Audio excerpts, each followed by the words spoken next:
बिस्मिल्लाहिर्रहमानिर्रहीम। अस्सलाम वालेकुम व्यूअर्स, कैसे हैं? उम्मीद है कि आप लोग सब खैरियत से होंगे। अल्लाह ताला आपको अपने हिफ्ज़ व मान में रखे, जहाँ रहें खुश रहें, आबाद रहें। आज जो रेसिपी हम आपके साथ शेयर करने वाले हैं, आज हम बहुत ही मज़ेदार ड्रिंक बनाने वाले हैं। ये मज़ेदार तो है ही, इसके फ़ायदे भी बहुत ज़्यादा हैं। जैसे कि गर्मी वगैरह या लू वगैरह चल रही है, आप ये वाला शरबत बना के बोतल में भर लें। निकालें, बच्चों को बड़ों को सभी को आप ये वाला ड्रिंक ज़रूर पिलाइएगा। तो मैं आपको बता दूँ, तो मैंने 1 पाव के करीब मैंने इमली ले ली थी। तो मैंने रात को इसको देखें ये भिगो दिया हुआ था, तो कितना ज़बरदस्त इसका पल्प अलहदा हो रहा है। तो 1 पाव के करीब ही आलू बुखारा ले लिया था, इसको भी मैंने रात को भिगो दिया हुआ था। तो देखें माशाल्लाह कैसे फूल गया हुआ है। तो हाथ से मसल के तो इसके जो गुठली है वो अलहदा कर लेते हैं।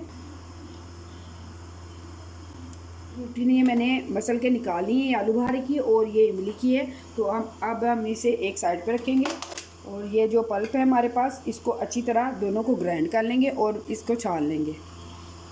सबसे पहले शीरा मैं तैयार कर लेती हूँ। ये मेरे पास तकरीबन 2 बोल चीनी के हैं, और 1 बोल मैं इसमें पानी डाल रही हूँ। चीनी को पकते हुए 6 से 7 मिनट हो गए हैं चीनी को पकते हुए। इमली और आलू बुखारे का जो पल्प है हमने ग्राइंड कर लिया है, अब इसे छान लेंगे।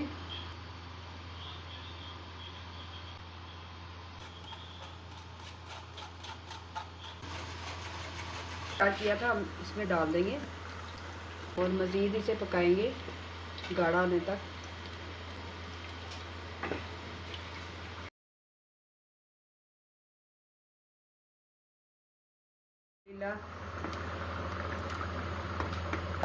शरबत हमारा तैयार हो गया, तो अब मैं इसको ठंडा करके बर्फ़ डाल के आपको दिखाती हूँ।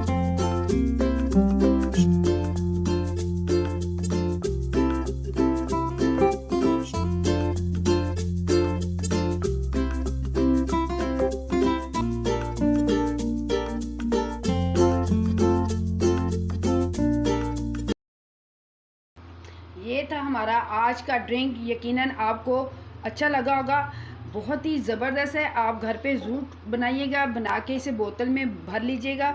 तो मैंने इस तरह ये देखें बना के रख लिया है, और थोड़ा सा निकालें, बर्फ़ डालें और पानी डालें, तो हमारा शरबत तैयार है। तो आई होप कि आपको मेरी ये वाली रेसिपी अच्छी लगी होगी। अच्छी लगी है तो आप इसे लाइक शेयर सब्सक्राइब कीजिएगा। तो आप इसी ड्रिंक को ज़रूर बनाइएगा, क्योंकि आगे बहुत ज़्यादा गर्मी पड़ने वाली है। तो आप इसे अभी से बना के फ्रीज़र में रख लें। अल्लाह हाफिज़।